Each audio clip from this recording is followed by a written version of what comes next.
world record, held, of course, by the great Australian Ariana Titmus, in that time of 3:55.38. Katie Ledecky from the U.S., the perennial favorite in any event that she is in, holds the Olympic record at 3:56.46. Here are your competitors from heat number 1. Kuipers from the Virgin Islands, one of 5 women in this. And in lane number 6, you'll have Anastasia Zelenskaya.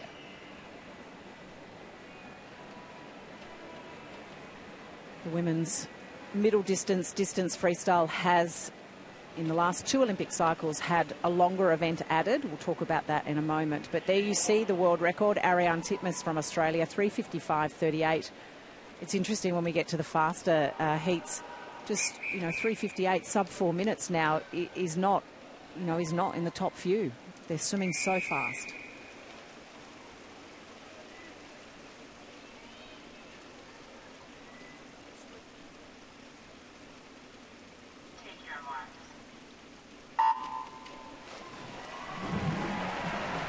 Very unique distinction between our first 2 events is the urgency, perhaps, with which all these women must swim. The 100 fly that just finished, moving on to semifinals this evening.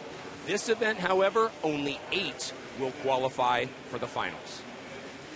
So we'll have a little bit more time to also talk in these longer events about the history of the 400 metres freestyle as well.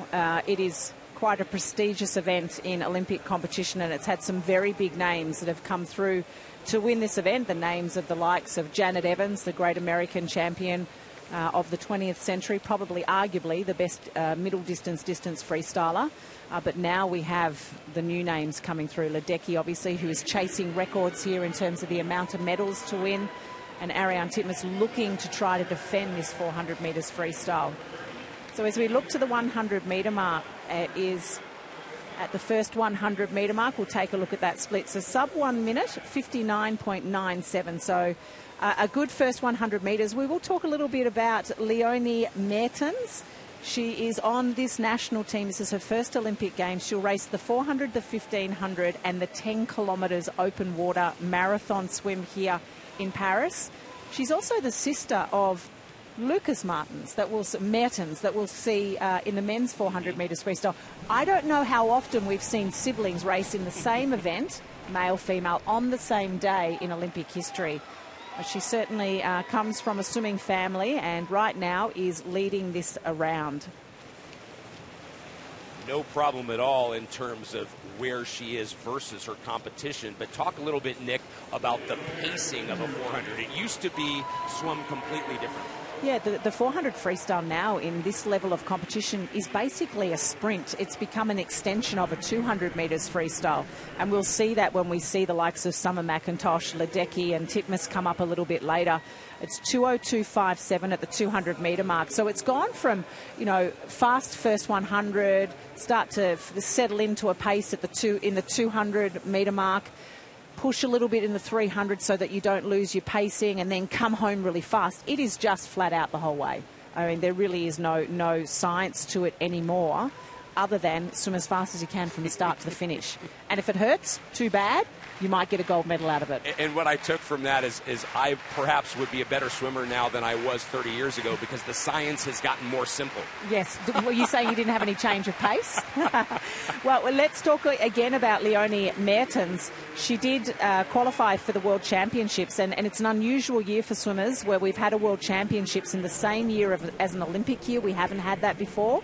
And she did qualify for the German team at the 2024 World Championships in Doha. However, she was having tonsillitis. It is the mortal enemy of a swimmer, tonsillitis, and she decided that she would take the time to have her tonsils removed. She withdrew from that event, getting ready for this Olympic appearance. Well, we've been talking about pacing and also sprinting, but a noticeable difference in her kick coming off the second to last wall for Mertens. The last 100 meters were about to flip with only 1 lap to go. It will, of course, be Leonie Mertens with the win. Now it's just the time, and will it be good enough to keep her in the top 8 as we progress through the heats?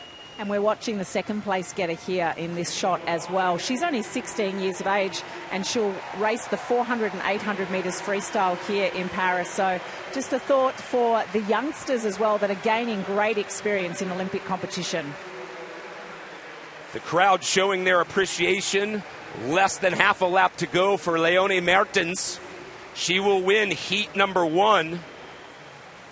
And it will be Hein from Argentina in second.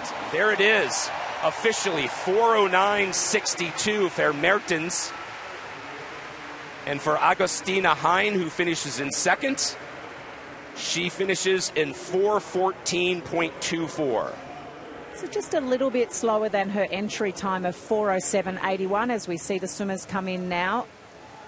And something that you work on in training is really trying not to breathe under what would be, we call the flags, but really the red part of the lane rope, the last 5 metres. If you breathe under there, you will get a stern talking to from your coach.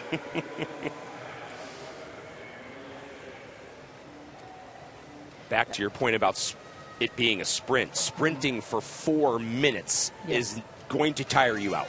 Yeah, it's certainly not kind, and Leonie Mertens did a great job with her splitting, very even through there, as we see an early stage where they were close together. Her winning margin was just under 5 seconds in this heat, but she sat around 31 seconds, so started to fatigue towards the back end of it and reached a 32 seconds in the last lap, but really sitting nicely at 31 seconds in there. The German fans here in La Défense Arena certainly happy with the result of that last heat. They will get to cheer for another swimmer a couple heats from now. The official results giving you, of course, the halfway split for Leonie at 2:02.57. Her finishing time 4:09.62.